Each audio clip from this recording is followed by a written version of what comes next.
Hey everyone, Dr. Frunkey here with an awesome new knife console for you on the Enrique Peña Rhino. This is a very special version sent to me by my good friend Jesse. He goes by Blade Play 13 on Instagram, and you can see him on many of the Facebook knife groups as well. Thank you, Jesse, for sending this knife to us so that we can take a look at the Rhino. Enrique Peña is a custom knife designer that I have not yet featured on my channel. He has some very classic designs out there and some models that he's actually made with Riot knives, and a lot of people have reviewed a lot of his knives. It's taken me a while to get around to his knives because some of them aren't exactly my cup of tea. He does a lot of traditional meets modern style folders, and while some of them appeal to a very specific niche part of the market, some of them don't appeal to me specifically. However, last year at the Blade Show 2018, I believe he introduced the model, the Rhino. I actually got to handle one while I was at the Blade Show, but I haven't been able to get one on the channel for one reason or another ever since then, even though I've wanted to. So thank you again to Jesse for sending this one along. I've been rambling for a minute. Let's go ahead and get a nice close-up view of this beautiful knife before I get my fingerprints all over it. I went ahead and washed this beautiful Mokutai scale down with some alcohol just before the video here so that it's nice and clean. This is more of the business side right here. So I'm going to go ahead and set this down. So again, the Rhino appeals to me because it's a bit more of the modern tactical style folding knife. It is a non-flipper thumb stud deployment only harpoon drop point style blade, and so it definitely appeals to me in the sense of my collection and the things that I'm looking at. So let's go ahead and get some vital signs on the Rhino before we go too much farther, and we can see what we're looking at here, what we're working with. We have a 3-inch blade up front of CPM 154 steel. You're looking at about 3.7 inches back to the pivot. You're looking at about 7.3 inches of overall length. The handle length is coming in at 4.3 inches with an effective grip area, including that forward choil, at 4.5 inches. And that's a clever thing that happens on this knife, is that you have what seems to be a small blade, but you have a ton of handle grip space. And so what is a small knife on paper becomes an excellent knife in the hand. And so let's go ahead and bring out another couple of knives for a quick size comparison.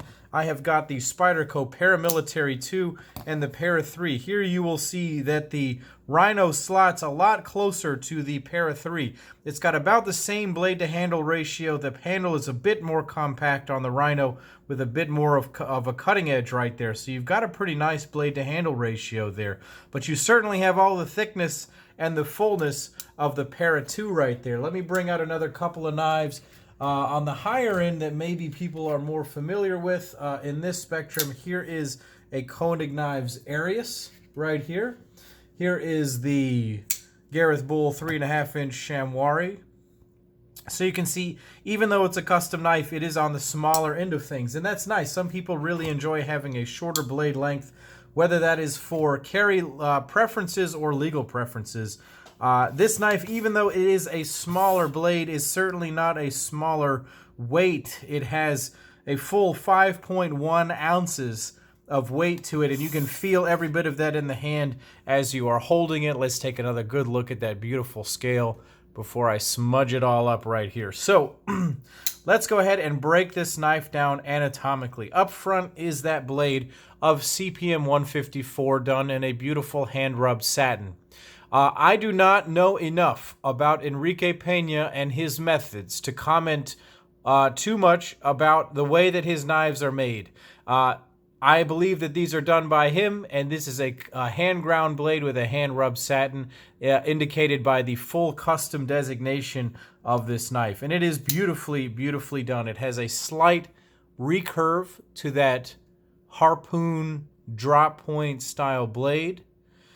You can see that the harpoon and the flat meet each other right here.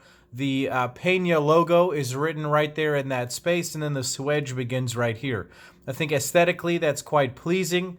I wouldn't have minded if the swedge had continued all the way to the back, but it does give this knife a very unique look. And the name Rhino is very fitting because it looks like it is a rhino, with the eye being the thumb stud and this being the rhinoceros horn right here. This specific area between the harpoon swedge right here and then the where the swedge actually begins over here, the harpoon cutout right here. It is hollow ground and quite thin behind the edge. If I show it to you in this dimension, you can see how thin that comes down behind the edge, becomes very slicey. Slight recurve blades are excellent for EDC cutting tasks. This is absolutely amazing for an EDC knife. One thing I do enjoy about a knife of this size is an area up front where you can choke up on the blade, or at least maximize your use of the blade with the handle, and this does that in spades. One of my favorite knives of all time is the Robert Carter Knives BBM, that really allows you to get up and choke up on that blade just like that. And the Peña Knives Rhino right here does the same thing. It really allows that choil. That choil allows you to get way far up on the blade, and it's very excellent. So let's talk about the way that it's ground again. This plunge grind is beautiful. The sharpening choil is excellent, and it is sharpened all the way back to the heel. Nicely, nicely done. As you can tell, and as I have mentioned, it is a non-flipper deployment. It is thumb stud only. It has bilateral thumb studs, allowing for a thumb opening as such. You can spidey flick it as such. You can finger push it the back way as such. And so you can open it in those three ways. And as you can see, it's quite simple and easy to do that. The thumb studs are absolutely ideal and easy to use for opening like that. The detent is set very crisply. It will not shake out. Some of the knives, some thumb stud knives, their detents are so light that they're easy to shake out. This has a perfect thumb stud detent. You can flick it from behind like that. It's really, really nice. I enjoy that very much.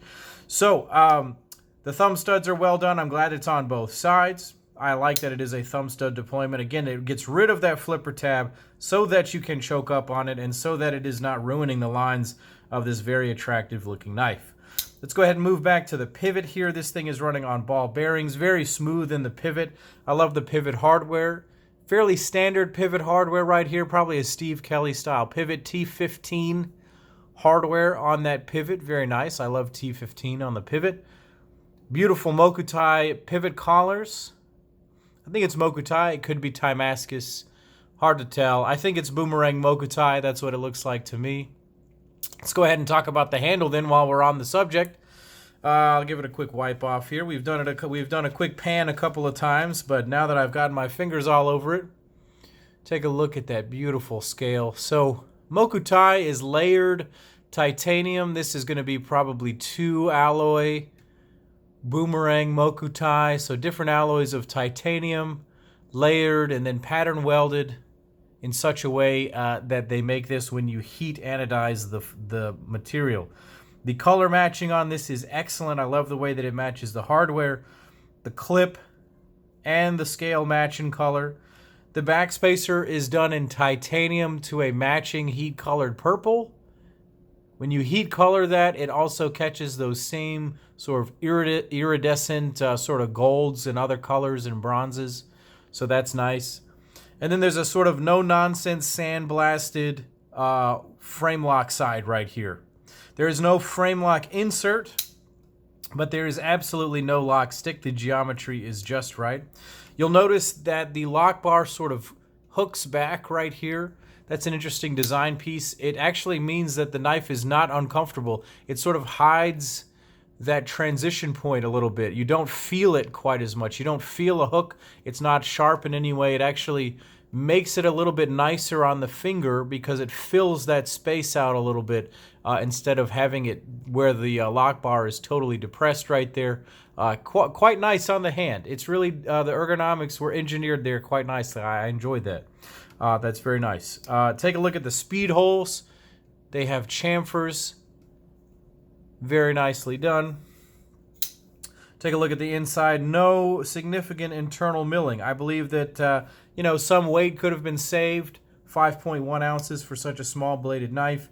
But certainly the speed holes are helping there. It looks pretty cool. You can see the Timascus clip through the handle holes when the knife is open.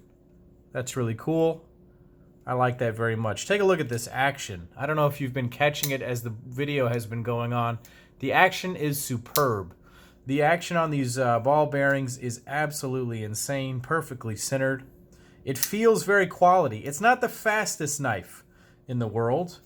It's certainly got just that right amount of resistance where it feels luxurious. It's hard for me to describe that. It is a clean and constant, smooth transition from locked up to closed and vice versa. It's a very nice feeling, and you certainly get the sense of quality. Now, how much are you willing to pay for quality? Because the very most basic versions of this knife, which are plain titanium with Mokutai collars and clips, come in at $1,000. And so you really have to love the design. This is a design by Jared Van Otterloo. I didn't mention that earlier.